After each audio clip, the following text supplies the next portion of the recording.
Few figures in history have risen from humble beginnings to wield the kind of power and influence that Napoleon Bonaparte achieved.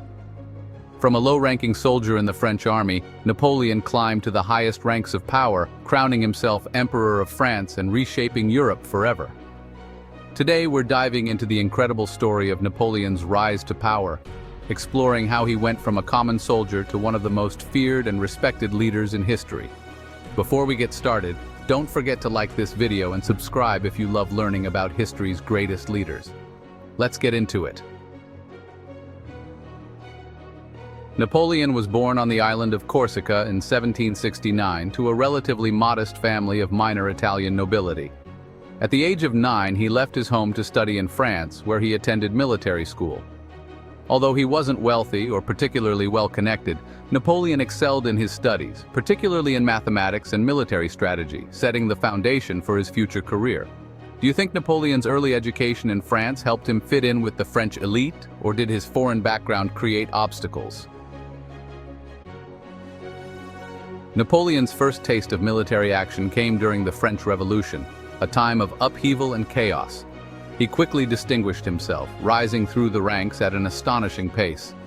At just 24 years old, he became a brigadier general, commanding forces during France's wars with foreign powers trying to crush the revolution. His strategic brilliance was first noticed during the siege of Toulon in 1793, where his decisive actions led to a crucial French victory. This was just the beginning. The French Revolution created opportunities for many people, but do you think Napoleon's rise would have been possible without the revolutionary chaos? In 1796, Napoleon was given command of the French army in Italy.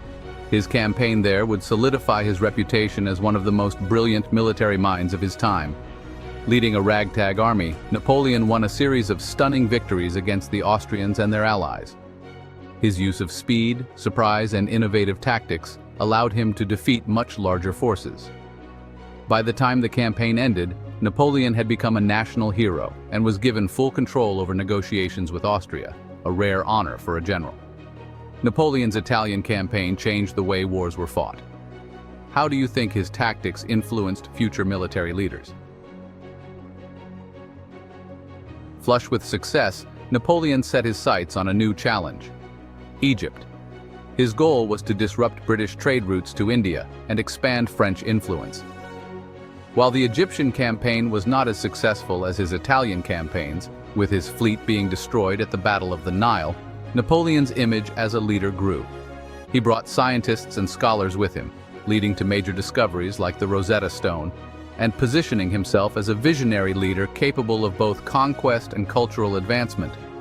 But despite his personal popularity, the military failure in Egypt could have ended his career. What do you think kept Napoleon's political career afloat after Egypt? Back in France, political instability had reached new heights. The government, known as the Directory, was weak and corrupt. Seeing an opportunity, Napoleon returned from Egypt, and in November 1799, he orchestrated a coup d'état, seizing control of the government. This event, known as the Coup of 18 Brumaire, effectively ended the French Revolution and placed Napoleon at the head of a new government, the Consulate, with himself as first consul. Although still technically a republic, Napoleon was now the most powerful man in France.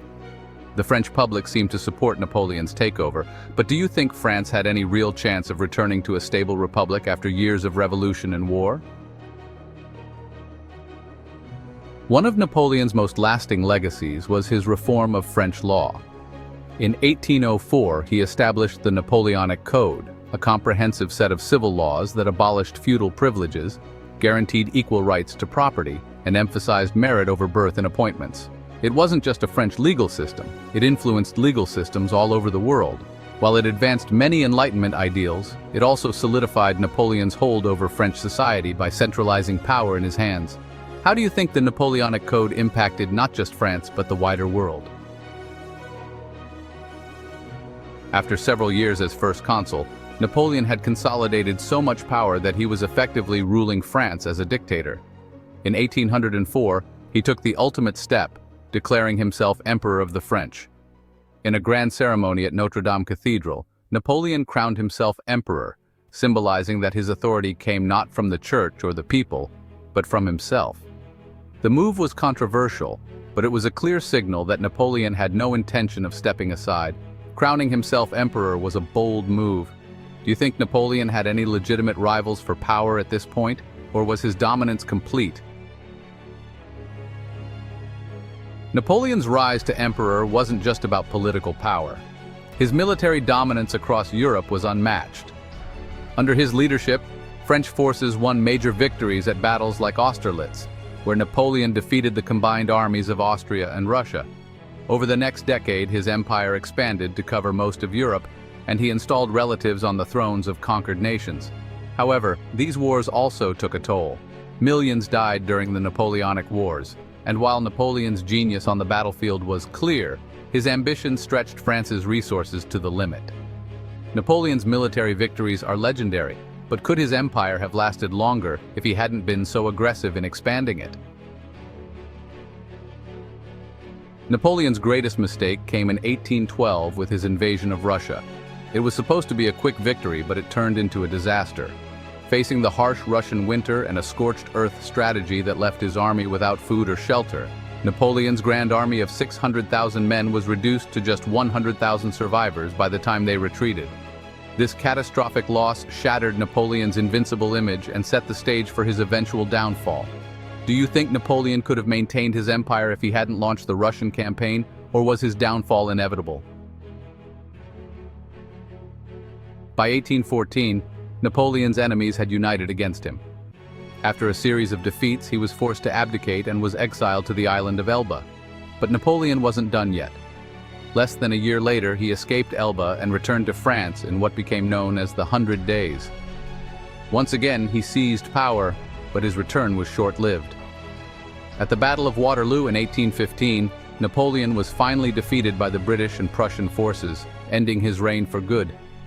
He was exiled once more, this time to St. Helena, where he died in 1821.